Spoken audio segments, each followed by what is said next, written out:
কচুটা একটু সিদ্ধ করে নিলাম, সিদ্ধটা হয়ে গেছে।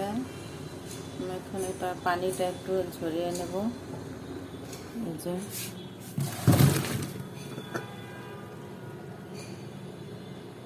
কচুটা সিদ্ধ করার পরে এখন লবণ দিয়ে নেব, তারপরে একটু মরিচের গুঁড়ো। পুরোটা ভিডিও দেখবেন, দেখলে বুঝতে পারবেন আমি কি করতেছি। একটু হলুদের গুঁড়া এগুলো দিয়ে কিছু সময় মেখে রেখে দেব। ফ্রাই প্যানটা চুলায় বসিয়ে নিলাম, তেল দিয়ে নিলাম। কি করি পুরোটা ভিডিও দেখেন।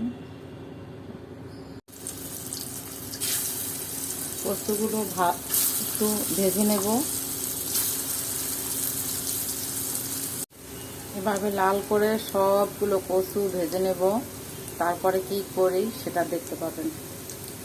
সব ভাজা হয়ে গেছে, এখন নামিয়ে ফেলবো। এখন আমি চুলায় একটা কড়াই দিয়ে নেব। এটা রান্না করার জন্য যেভাবে রান্না করি পুরো ভিডিওটা দেখলে বুঝতে পারবেন।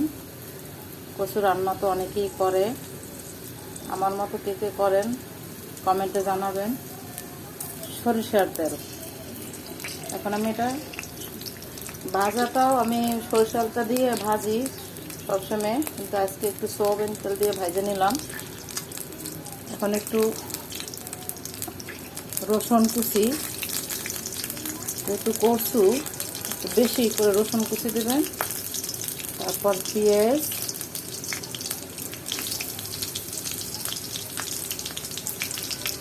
কিছুটা সময় ভেজে নেব, বাদামি কালার হোক। এবার দিয়ে দিব, কি দিলাম দেখেন, দিব তেজপাতা, গরম মশলা, এলাচ দিলাম।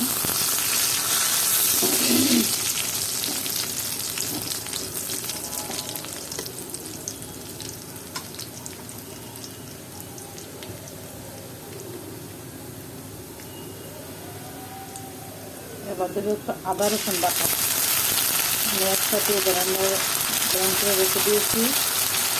দেবো একটু তেজপাতা,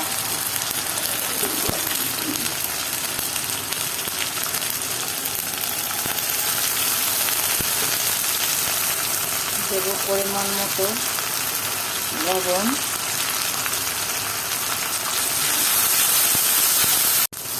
মশলাটা কষানোর জন্য কিছুটা পানি দিয়ে নিলাম।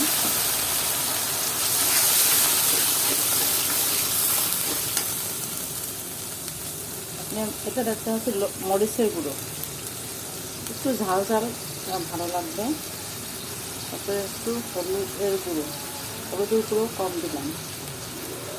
আপনি মাংস দিয়ে যে পরিমাণ ভাত খাইতে পারবেন এর সাথে বেশি এই কচু রান্নাটা দিয়ে খেতে পারবেন।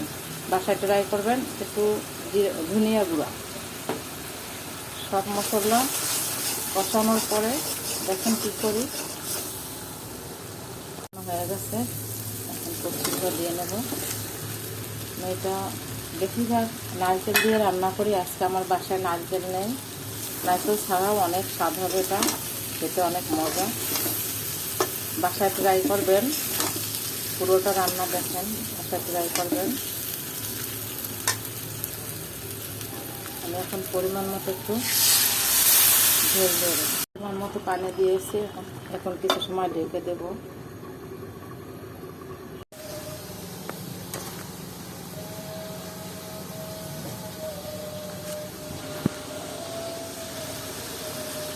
রান্নাটা করেই রেখে দিলাম, কারণ এখন পরিবেশন করব না, আমাদের বাসায় গ্যাস থাকে না, এই জন্য রান্না করে রেখেছি। খাবার আগে আবার গরম করতে হবে, এই জন্য পরিবেশন করে দেখালাম না।